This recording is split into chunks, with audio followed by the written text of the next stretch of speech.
अभी bank account से खूब लेन देन करते हैं तब हो जाइए सावधान, बिकॉज क्योंकि 2024 1 अप्रैल 2024 से भारत सरकार के नए नियम लागू हो चुके हैं। तो चलिए पूरी विस्तार में हम लोग देखते हैं कि नए नियम क्या आए हैं और कितना तक ट्रांजैक्शन कर सकते हैं, कितना ट्रांजैक्शन के बाद आईटीआर भरना कंफर्म रहेगा, नहीं तो आपका ईडी का आपके घर पे भी रेड पड़ सकता है। सो चलिए सबसे पहले हम बात करते हैं सेविंग अकाउंट।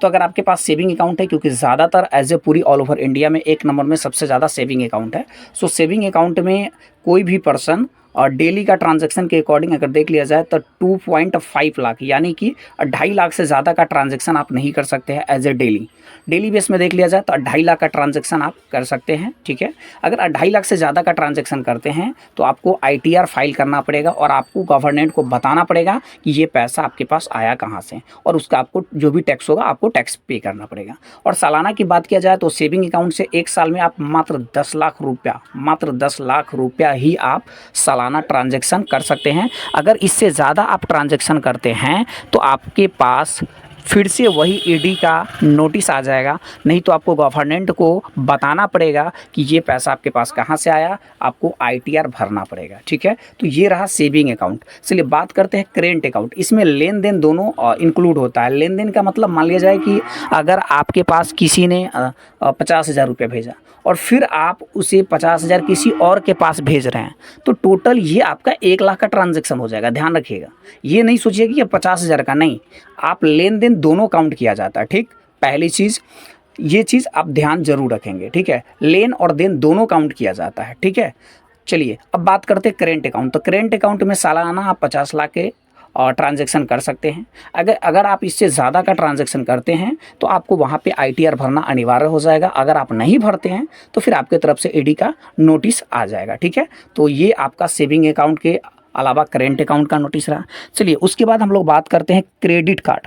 आपको पता होगा कि क्रेडिट कार्ड में भी बहुत सारे नियम हैं। क्रेडिट कार्ड अगर आप यूज़ करते हैं तो उसके लिए भी आपको सावधान हो जाना, बिकॉज क्योंकि क्रेडिट कार्ड अगर आप एक साल में, अगर आप क्रेडिट कार्ड में टोटल क्रेडिट कार्ड में अगर आप एक साल में, ठीक है, क्रेडिट कार्ड में टोटल आप एक साल में आप 1 लाख से ज़्यादा कैश नहीं निकाल सकते किसी भी एटीएम से।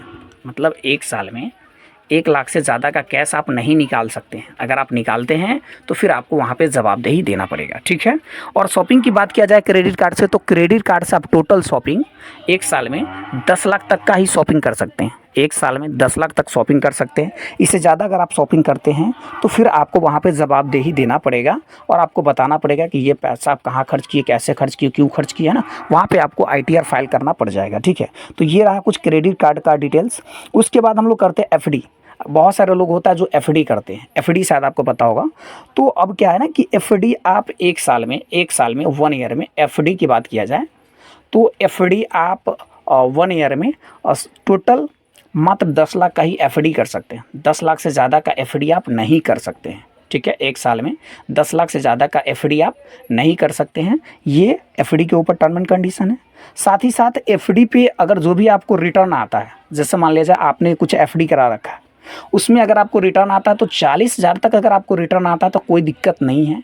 एंड अगर 40,000 से ज़्यादा का अगर आपको एफडी पर रिटर्न आता है तो आपका बैंक आपको उस पर जो होगा वो टैक्स अच्छा खासा आपसे टैक्स वसूला जाएगा और आपको वहाँ पे टैक्स देना पड़ेगा। ठीक है, जो भी उसका टीडीएस वगैरह होगा वो बैंक की तरफ से वो आपको वहाँ पे देना पड़ जाएगा। ठीक है, उसके बाद सेविंग अकाउंट में अगर एक साल में मान लिया जाए, क्योंकि आपको पता है यहाँ पे ब्याज मिलता है, ब्याज सेविंग अकाउंट पे ब्याज भी मिलता है, शायद आपको पता होगा।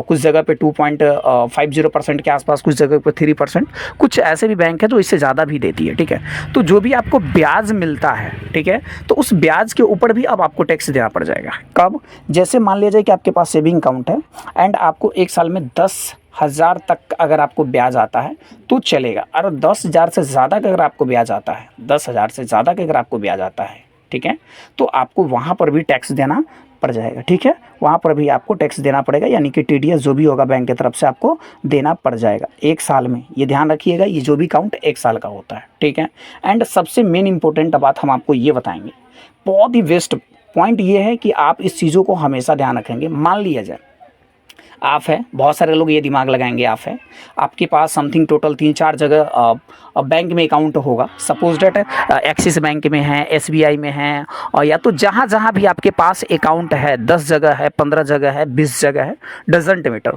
जितने भी अकाउंट आपके पास है सभी अकाउंट मिल करके, क्योंकि सारे जगह आप अकाउंट ओपन किए होंगे ना, तो पैन एक ही होगा जो आपके पास होगा, ध्यान रखिएगा। और यही पेन से पूरे अकाउंट लिंक होगा। सो इस चीज़ों को आप हमेशा आप ध्यान रखिएगा कि पूरी अकाउंट वहाँ पे काउंट होगा। जैसे मान लिया जाए कि आपके पास एसबीआई का अकाउंट है और एसबीआई से आपने एक साल में 5 लाख का ट्रांजैक्शन किया, एंड आपके पास एक्सिस बैंक है, उस वहाँ से आपने 5 लाख का ट्रांजैक्शन किया, एंड आपके पास मान लिया जाए किसी भी कारणवश आपके पास और भी किसी बैंक का अकाउंट है, जैसे किसी भी बैंक का, यूनियन बैंक है, वहाँ से आपने 3 लाख का ट्रांजैक्शन किया, तो टोटल यहाँ पे आपका काउंट हो जाएगा 13 लाख। अब आपको वहाँ पे आईटीआर भरना पड़ेगा, ये चीज़ आप ज़रूर ध्यान रखिएगा।